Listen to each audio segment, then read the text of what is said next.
Topics that we'd cover next year in IB European history would be the French Revolution, German and Italian unification, which is really the process about how they became countries and has a lot to do with nationalism that I think is really relevant to today. And then also World War I, which is one of the most important wars in the 20th century, but I think one that's kind of undercovered, and we'll go a lot into how it broke out in Europe and then how it led to World War I.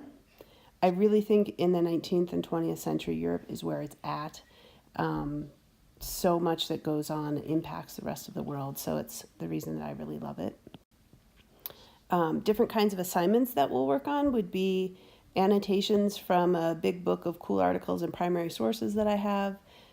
There's lots of fun articles in there. I try not to spend too much time using the textbook, which I think you guys mostly do in MYP.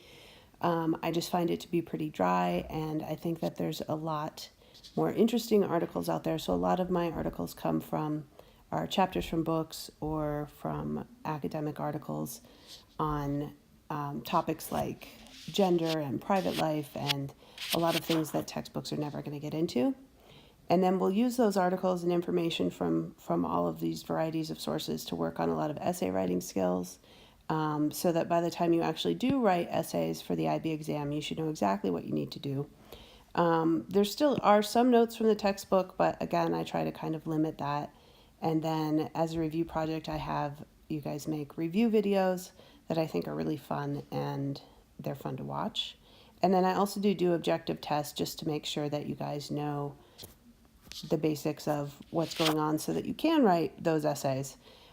So in other words, basically the same kinds of assignments that Miss Doty would be doing in HOA.